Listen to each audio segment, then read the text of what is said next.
convidar você a abrir sua Bíblia em Efésios capítulo 4. E esse será o texto da nossa reflexão nessa noite. Efésios 4, versos 22 a 29. Eu quero pedir que você abra a sua Bíblia aí e que você veja como está a sua versão. Eu vou ler aqui, como eu sempre faço, na versão da NVI. E nós vamos refletir nesse texto, um texto de Paulo, a carta chamada aos Efésios. Efésios 4, capítulo 4, versículos 22 a 29, o texto diz assim: quanto à antiga maneira de viver, vocês foram ensinados a despir-se do velho homem, que se corrompe por desejos enganosos, a serem renovados no modo de pensar e a revestir-se do novo homem, criado para ser semelhante a Deus em justiça e em santidade, provenientes da verdade. Portanto, cada um de vocês deve abandonar a mentira e falar a verdade ao seu próximo, pois todos somos membros de um mesmo corpo. Quando vocês ficarem irados, não pequem. Apaziguem a sua ira antes que o sol se ponha, e não deem lugar ao diabo.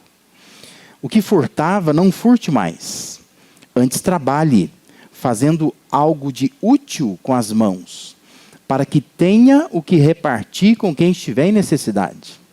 Nenhuma palavra torpe saia da boca de vocês, mas apenas a que for útil para edificar os outros, conforme a necessidade, para que conceda graça aos que a ouvem. Amém? Quando lemos as cartas de Paulo, nós nos deparamos com um volume farto de orientações de natureza ética. E essas orientações, elas devem ser incorporadas no dia a dia de cada seguidor de Jesus, né? de cada cristão. A nossa atenção, ela pode se concentrar demais em nossa vida dentro da igreja. Mas, a bem da verdade, a preocupação de Paulo e de Deus também é com a nossa vida fora da igreja. Não o que nós somos aqui, mas o que nós somos lá fora. Vamos pensar assim, não no nosso domingo, quando a gente vem para a igreja, mas na nossa semana, de segunda a sábado, quando nós não estamos aqui na igreja. Paulo tem essa preocupação com a vida dos crentes fora da igreja, cotidiano, o dia a dia, quando ele não está nesse ambiente da igreja. Então, que diferença nós faremos nesse mundo se a nossa forma de viver não for diferente daquela que as pessoas em geral estão vivendo? Que diferença faz? E, infelizmente, nós estamos vivendo um tempo assim, onde as pessoas estão agregando à sua vida ritos religiosos, compromissos religiosos, sem que a vida se modifique. A vida é a mesma, não muda nada. Mas ela adiciona à sua semana um compromisso. Ela vai à igreja, participa da igreja. E ela coloca algumas coisas, como ler a Bíblia, orar, algumas coisas assim. Como ritos religiosos, mas sem uma transformação de vida. Não se deve cultivar um estilo de vida cristã que produz, pelo menos sob o olhar humano, bons adoradores, fiéis contribuintes, frequentadores assíduos dos cultos, voluntários, às vezes estão servindo, dedicados, mas em contrapartida são péssimos maridos, são filhos ruins, são pais desalmados, esposas negligentes, profissionais de péssima qualidade, vizinho encrenqueiro, comprador abusivo. E na verdade é isso que tem acontecido, não é? Às vezes você tem um vizinho lá que de repente você sabe que ele vai numa igreja. Você fica pensando assim, Deus me livre de uma igreja assim. Porque é uma vida tão ruim. Um marido ruim, uma esposa ruim, um filho ruim, um profissional ruim. Ele não tem uma vida diferente. E Paulo, ao escrever a carta conhecida aí como aos Efésios, ele tinha uma preocupação em mente, que a prática dos crentes, ela precisa ser no nível, no patamar, na equivalência da posição que o crente tem. Então, se nós somos salvos por Cristo, nós estamos em Cristo, como Paulo diz em Efésios. Nós temos uma posição. E essa posição, essa patente, ela tem que ter uma influência na prática da pessoa. De modo que haverá uma equivalência entre a prática e a posição que a pessoa tem. Porque essa posição, ela exige mudança. Ela exige transformação, exige rompimento. Mas exige também a adição de novos comportamentos. Aí Paulo, então, ele vai ilustrar essa transformação com o ato de troca de vestimentas. Eu suponho que você estava na sua casa hoje não com a roupa que você está aqui, né? Você estava com uma outra roupa, roupa de estar em casa. Aí, quando deu mais ou menos a hora que você planejou vir para cá, você resolveu trocar de roupa, não é isso? Você foi lá e botou uma outra vestimenta. Paulo está usando esse mesmo conceito. Ele está dizendo assim, é preciso se despir do que ele chama de velho homem. Tem que arrancar essa roupa. Porque ele diz que esse velho homem ele vai se corrompendo com desejos enganosos. E é preciso botar uma outra roupa. Ele fala assim, é preciso se revestir do novo homem. E esse novo homem, diz Paulo, criado para ser semelhante a Deus em justiça e em santidade provenientes da verdade. Então é uma troca, sabe? É o tira e põe. Tira roupa velha, põe uma roupa nova. Isto é, nós somos chamados a uma experiência profunda, a uma transformação radical. Aquela que Jesus, ao conversar com Nicodemos, chamou de nascer de novo. É outra vida, né? Outra vida. E nós precisamos resgatar isso, né? Resgatar o compromisso com uma transformação radical. Porque nós caminhamos a passos largos para um tipo de vida cristã onde as pessoas apenas vão à igreja. Mas lá fora da igreja, as suas vidas não têm nenhuma mudança. E, portanto, não tem nenhum impacto também. Porque, como nós dissemos aqui, que diferença faremos nesse mundo se a nossa forma de viver não for diferente daquela que as pessoas em geral estão vivendo. Se é para viver como todo mundo vive lá fora, que diferença faz, né? E para que gastar o tempo participando de uma igreja, contribuindo, se o desejo não é ter de fato uma vida que possa causar algum tipo de impacto no povo lá fora? Então Paulo, nos fazendo entender isso, ele vai nos dar 4 sinais de transformação radical. Se nós, de fato, somos cristãos, de verdade, temos a posição em Cristo, nós precisamos então tirar a roupa velha, botar uma roupa nova. E essa roupa nova implica em alguns sinais de transformação radical. E ele vai aqui nos deixar 4 sinais que indicam que, de fato, assim, houve uma troca, trocou de roupa. O primeiro sinal é prezar pela verdade. Crente de verdade, crente transformado, quem nasceu de novo, preza pela verdade. Verso 25, Paulo diz, portanto, cada um de vocês deve abandonar a mentira e falar a verdade ao seu próximo, pois todos somos membros de um mesmo corpo. Paulo está na mesma lógica do tira e põe, né? Então ele diz, nós precisamos substituir comportamentos antigos por condutas novas. Antigamente, mentir, coisa normal. Roupa adequada para aquela vida antiga. Uma vida nova agora em Cristo, nós precisamos botar uma roupa nova. Essa roupa nova é verdade. Nós prezamos pela verdade. Há tantas formas de mentir, não é? Nós podemos mentir ao contar fatos de que, de fato, não ocorreram. Isso é mentira. É mentira básica, né? Quando você começa a contar uma história que a história não aconteceu. Isso é mentira. Mas também a gente pode mentir quando a gente fala com uma pessoa de uma maneira e depois, para outra pessoa, você fala daquela pessoa não da maneira como você falou para ela. Isso é mentir também, não é? Falsidade. Você não foi verdadeiro. Que ali você foi, se amaciou, se elogiou. Você compreendeu às vezes, né? O que a pessoa está passando. Aí para o outro lá você vai lá e fala assim. Olha o que a pessoa está. Só que para ela você não falou isso. Por isso que às vezes é melhor ser honesto, verdadeiro, né? Fala com a pessoa o que você acha dela. Não fala para os outros o que você acha dela, né? Fale com ela o que você acha dela. Isso é ser verdadeiro. Nós podemos mentir usando justificativas para as falhas que não representam a verdade, né? Se tem gente que sabe da desculpa boa, é crente, né? Crente sabe da desculpa boa. Então assim, ele empurra, né? É aquela síndrome do Adão e da Eva. A culpa é sempre de alguém.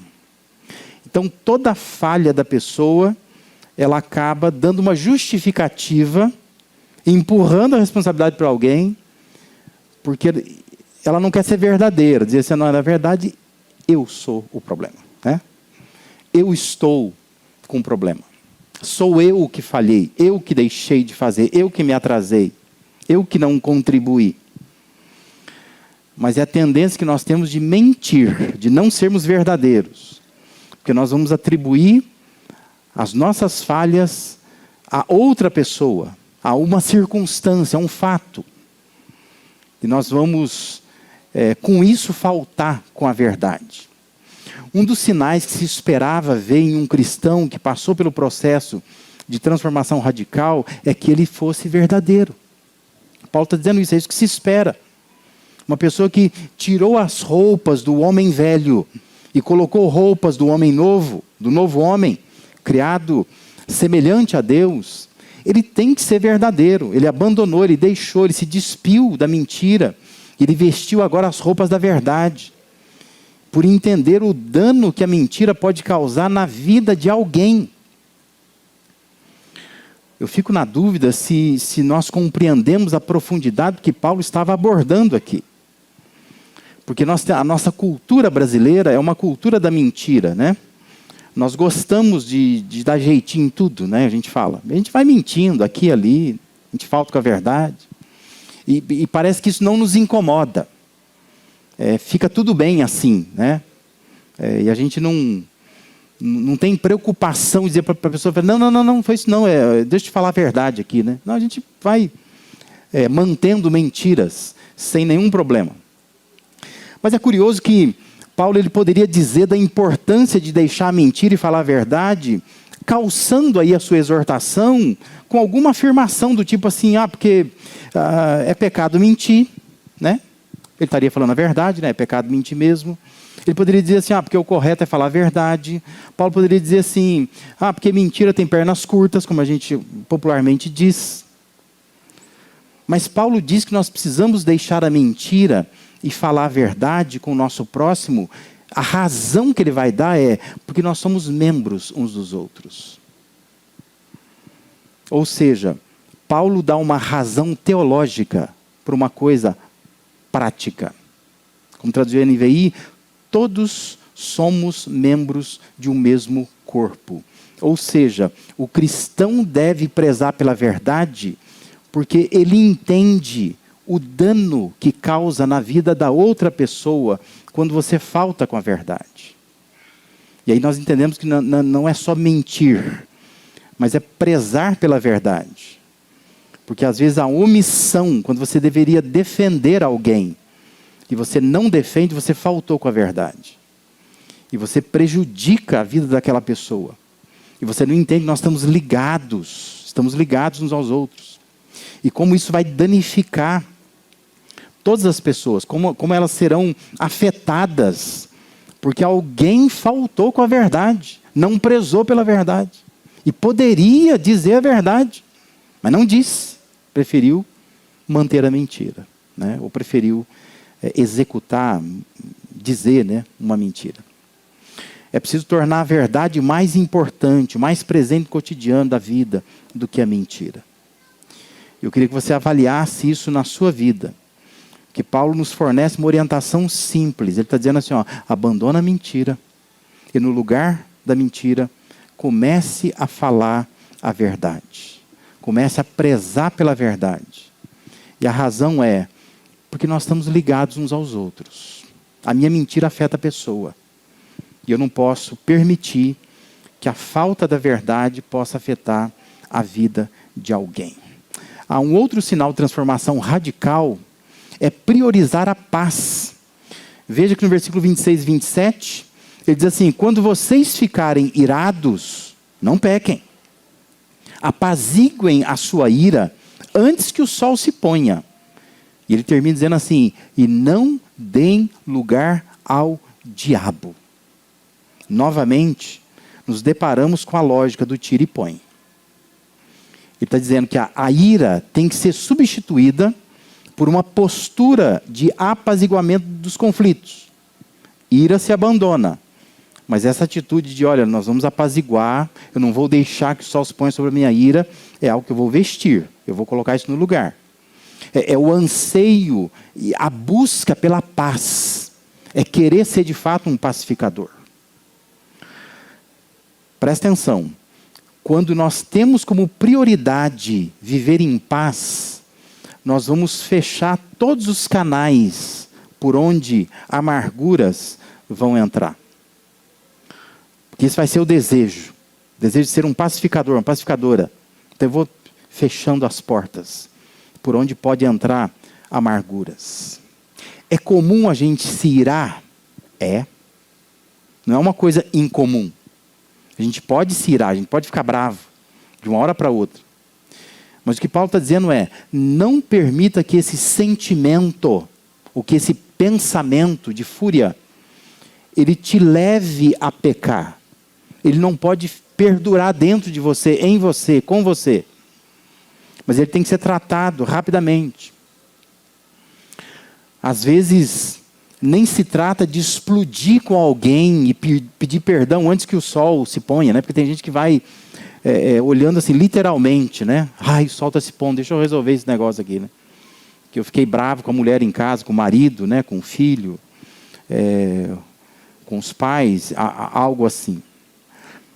Mas o que Paulo está tentando mexer com a gente aqui é pensar nos sentimentos velados, nos sentimentos ocultos, escondidos, secretos, que se eles não forem bem administrados, eles vão acabar te levando a fazer coisas que você nunca quis fazer. É por isso que um ataque de fúria, a pessoa não levantou de manhã dizendo assim, hoje, antes do meio-dia, eu vou surtar. É uma coisa que vem vindo, vem vindo, vem vindo. São coisas guardadas, ocultas, sedimentadas, ignoradas. Aquela panela de pressão, sabe? Está fazendo um barulhinho, você está só ali, ignorando, né? Achando que não vai dar em nada. Até o dia que explode.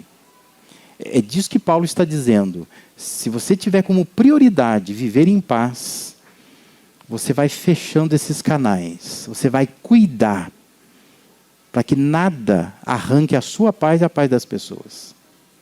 Porque você vai administrar esses sentimentos. Observe o motivo que Paulo deu para resolver os conflitos. É para não dar lugar ao diabo, ele fala. Novamente, Paulo dá uma razão teológica para uma orientação prática. Qual é a razão teológica? Nós não podemos dar lugar ao diabo. Essa é uma porta por onde o inimigo entra para destruir sua vida, destruir sua família, seus relacionamentos, seu ambiente de trabalho, seu futuro muitas vezes. Tem gente que perde a carreira inteira porque ela se perdeu no momento de fúria. Ira guardada.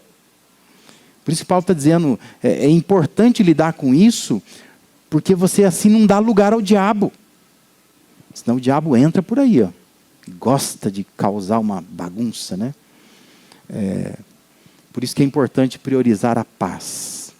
Pessoas que são crentes de verdade, nascidas de novo, transformadas, elas substituem essas amarguras que vão aflorando, vão se colecionando na vida, pela paz. Elas resolvem rapidamente, porque elas querem, elas desejam viver em paz.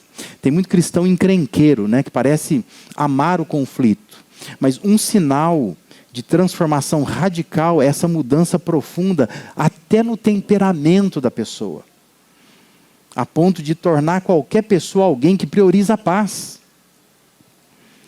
Porque eu não sei, houve uma época aí, né, me parece que isso agora se sedimentou um pouco, mas que a gente estudava, os cristãos passaram a estudar os temperamentos. E na verdade ninguém estava querendo estudar temperamento para melhorar a sua vida, não. Estava querendo estudar temperamento, a maioria das vezes, para se esconder atrás dele. Ó, me respeita que eu sou um colérico, tá vendo? Você viu como eu sou sanguíneo? E ficava, né? E vez por outra eu ainda vejo em rede social a pessoa postando alguma coisa do temperamento que eu acho que é dela. E ela está assim clamando, dizendo, me compreenda, porque eu sou um sanguíneo. Mas assim, é um jeito de você simplesmente assim, se esconder atrás de alguma coisa. Dizer assim, olha, eu sou assim, não quero mudar. Uma espécie de etiqueta, de rótulo, né? Então você põe aquilo ali e fala assim, eu vou ser assim, não vou mudar. Mas uma pessoa nascida de novo, transformada, não é aquela pessoa que, nossa, nesse ambiente de igreja, ela canta, ela chora, ela levanta a mão, ela se emociona, né? Ela contribui, ela coopera, ela serve, ela chega cedo, ela sai tarde. Tudo isso é maravilhoso, correto, espero que você faça. Mas se você fizer tudo isso, e lá fora, na sua semana, você é uma pessoa que só coleciona amarguras, que distribui rancores, que vive explodindo com as pessoas, que não tem paciência com ninguém, que não promove a paz onde está.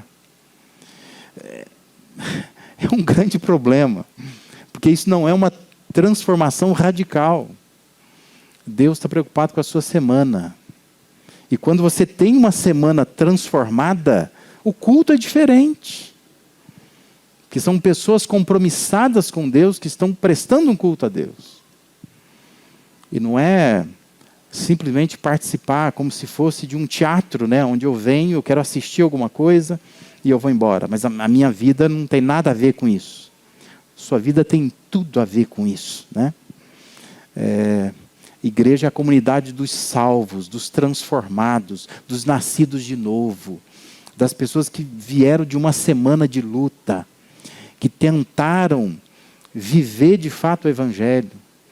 Não vencem o tempo todo, não são santas o tempo todo, mas são pessoas que estão se esforçando dia a dia para arrancar aquela roupa antiga e botar uma roupa nova e tentar viver o Evangelho do jeito que Jesus nos ensinou, do jeito que Ele pregou. Nós precisamos ser pessoas que priorizam a paz. Um terceiro sinal de pessoas que são de fato transformadas, né, uma transformação radical, é partilhar o que tem. Observe lá, versículo 28. O que furtava, não furte mais. Antes, trabalhe, fazendo algo de útil com as mãos, para que tenha o que repartir com quem estiver em necessidade. Seguindo a lógica do tira e põe, Paulo está encorajando aqueles que furtavam, que roubavam, a não fazer mais isso. Mas ele está dizendo assim, não é só deixar de roubar, mas você precisa colocar outra coisa no lugar. E essa outra coisa é, coloca as mãos no trabalho. Porque a pessoa que para de roubar, ela não consertou a vida dela. Tem um monte de ladrão preso. Ele só não rouba porque ele está preso. No dia que soltar, ele vai roubar de novo. Então assim, só deixar de roubar não é suficiente. A pessoa mostra que ela mudou quando ela começa a trabalhar. Arruma um trabalho. Faz um trabalho com as suas próprias mãos. E por que não roubar? Tão somente por ser essa coisa mais certa a fazer? Seria lógico, né? Ou por que trabalhar? É só para ganhar dinheiro e não precisar roubar, né? Porque essa é a justificativa que nós vemos. Por que você está roubando? Porque não tem trabalho. Então, assim, a ideia é que nós precisamos trabalhar para ganhar dinheiro para não precisar roubar. Mas Paulo, novamente, dá uma razão teológica para uma orientação prática. Ele diz assim, ó, vocês devem trabalhar, não é só para não roubar, e não é só para se sustentar. Mas ele diz assim, é para que tenha o que repartir com quem estiver em necessidade. É provável que a maioria de nós que está aqui nunca pensa em trabalho desse jeito. Nunca.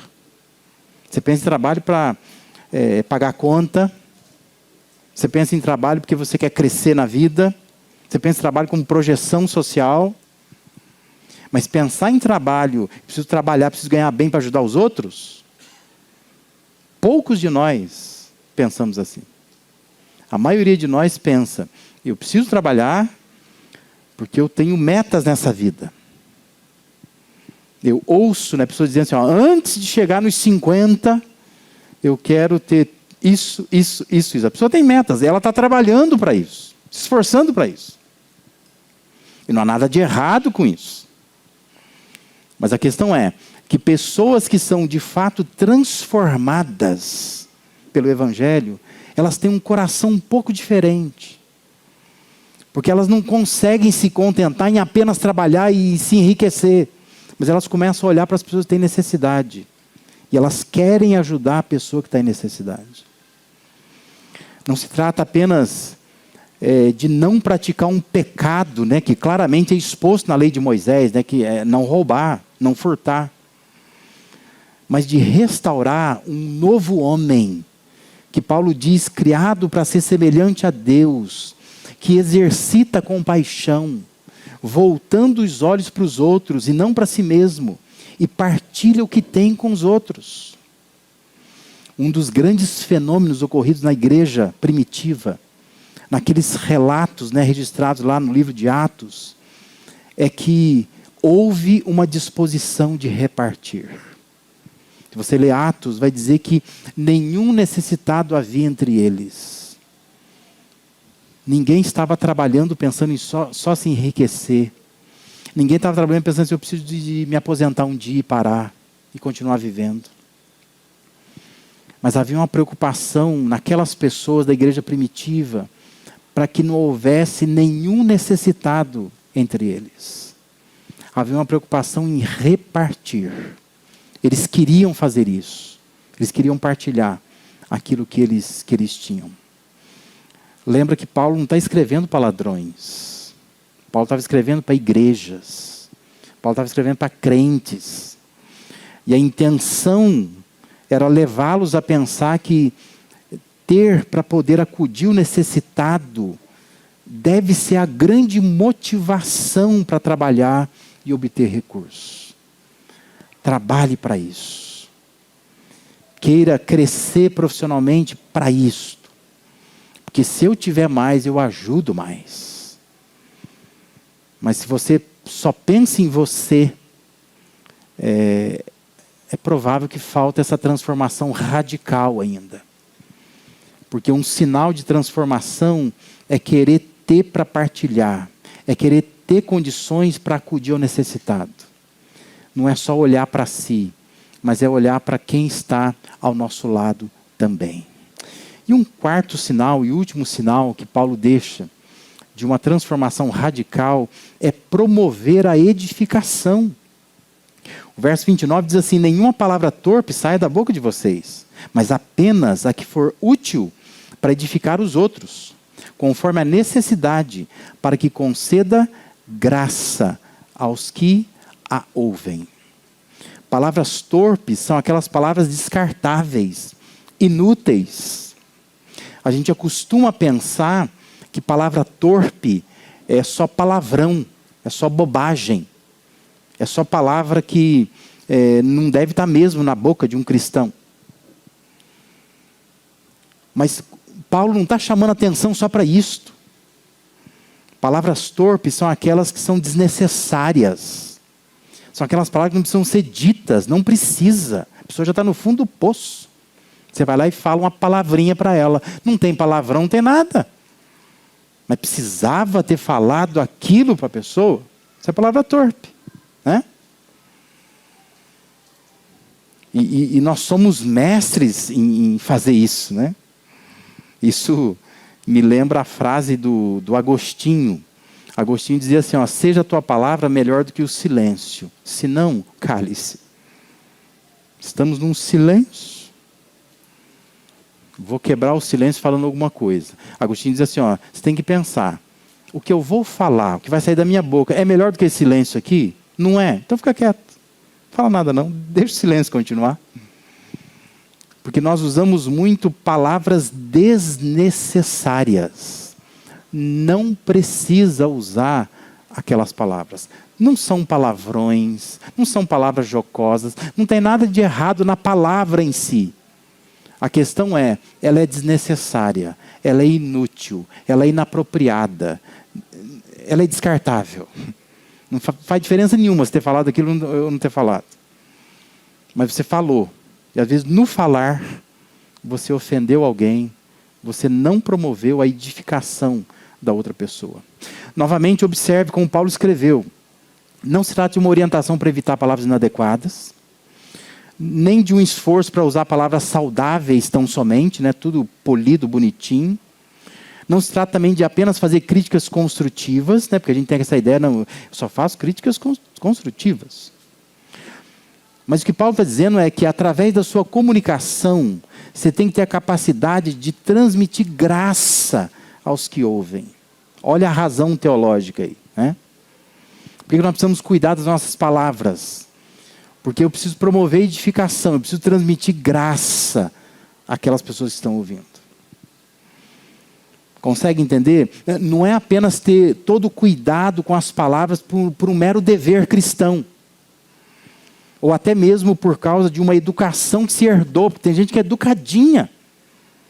A pessoa não consegue nem falar coisas que todo mundo fala. Ela tem um bloqueio, ela é muito educada. Então ela usa palavras bonitas para falar de coisas feias. E ela tem um jeitinho especial de dizer. Mas não é isso que Paulo está dizendo aqui. O que Paulo está dizendo é, nós precisamos nos expressar como um novo ser, criado para ser semelhante a Deus, que por meio da forma como se comunica, é um veículo da graça de Deus às pessoas. É mais do que falar bem, é mais do que simplesmente pensar assim, não, eu não falo palavrão, eu tenho boca santa. É mais que isso. É pensar assim, se aquilo que você fala edifica as pessoas. Se aquilo que você fala leva a graça de Deus para as pessoas. Transforma as pessoas. Toca as pessoas. É muito diferente. E isso é um sinal de uma pessoa transformada. É quando alguém diz para você assim, não sei o que você tem, mas eu gosto de conversar com você. O que você fala me transmite uma coisa boa. É a graça de Deus passando pela sua comunicação. Nem você percebe, nem você sabe. Mas a pessoa muitas vezes diz assim, olha, eu gosto tanto de conversar com você, eu sinto uma paz quando eu converso com você. E aí você está de fato sendo uma pessoa transformada. Que você está sendo veículo dessa graça de Deus. A sua fala transmite graça àquelas pessoas que estão ouvindo. Resumindo, fale para promover edificação. Sua palavra tem que construir. Sua palavra não pode destruir.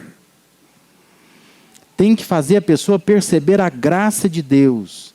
E não somente agradar a quem ouve. Porque tem gente que é mestre nisso, né? Sabe, a lábia.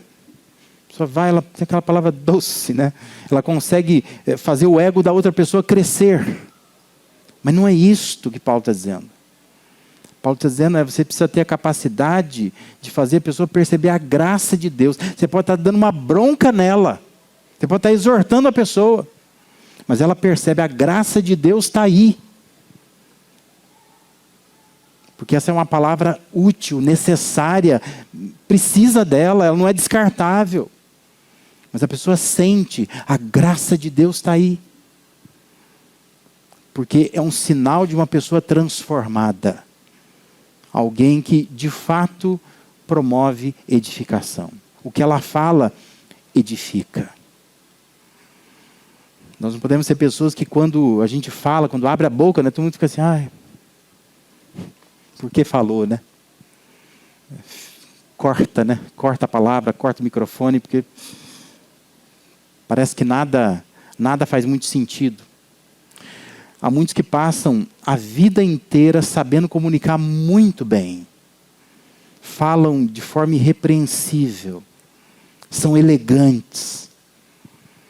Mas ainda assim não conseguem transmitir graça àqueles que ouvem. E essa deveria ser uma preocupação minha e sua. Não é só se eu falo bem. Não é só se eu sou polido nas palavras. É se aquilo que eu falo, de alguma forma, atinge o coração das pessoas. Se transmite graça a quem está ouvindo aquilo que eu estou falando. Nós precisamos promover edificação. Porque é nessa promoção da edificação que nós seremos veículos dessa graça de Deus. Talvez tudo que você tem se proposto a fazer é agregar algumas novas práticas à sua rotina. Não, eu gosto de orar, gosto de ler a Bíblia, gosto de frequentar a igreja, gosto de contribuir. Ou apenas adicionar alguns compromissos religiosos e louváveis à sua agenda. Eu vou, eu participo, eu faço isso, faço aquilo. Mas Deus quer provocar uma transformação radical. Deus quer uma mudança que mexe até com as raízes da sua vida. E faz brotar frutos novos, frutos bons, que farão diferença na vida das pessoas. Como Paulo escreveu, nós já fomos instruídos acerca dessa troca de roupa, essa troca de pele. Ele fala, despir-se do velho homem que se corrompe por desejos enganosos. Nós já fomos instruídos, ele fala, a sermos renovados no nosso modo de pensar. Paulo diz, nós já fomos instruídos a nos revestir do novo homem, criado para ser semelhante a Deus de justiça e santidade provenientes da verdade. Nós já fomos instruídos sobre isso. Mas Deus espera que nós evidenciemos sinais dessa transformação radical. A gente sabe o que Deus quer fazer, mas a questão é, tem coisa que você tem que fazer. Deus está esperando você fazer. Deus quer que você preze pela verdade. Talvez a gente poderia pensar que essa é uma mudança muito íntima. É dentro de nós. Davi disse, né, que Deus se alegra com a verdade no íntimo, lá dentro da gente. Nós precisamos prezar pela verdade. Nós precisamos priorizar a paz. Talvez a gente poderia pensar que Deus quer mexer na nossa personalidade. Que nós nos escondemos atrás dela. E nós queremos continuar do jeito que nós somos. Mas nascer de novo, transformação radical, envolve você dar tanta prioridade à paz, que você é capaz de mudar até o seu temperamento, sua personalidade. Nós precisamos partilhar o que nós temos. Talvez tenhamos que pensar na nossa motivação. O que te motiva? O que te faz levantar todo dia e trabalhar? São os boletos. É a fatura do cartão. É a criança que chora pedindo alguma coisa. É a roupa que precisa ser trocada. É o sapato que está se vencendo. Paulo está dizendo assim, ó, esse novo homem, criado em Cristo Jesus, a sua motivação de levantar de manhã e trabalhar, é partilhar com as pessoas. É ajudar quem precisa. É ter para repartir. E Paulo diz que nós precisamos nos esforçar para promover edificação. Nós precisamos mexer com a nossa comunicação. Porque não adianta só falar bem. Não adianta só falar bonito. Não adianta só evitar palavrões. Nós precisamos transmitir graça aqueles que nos ouvem. Sermos veículos dessa graça de Deus. Para que a pessoa sinta de fato que Deus está presente na nossa comunicação, na nossa fala. Amém?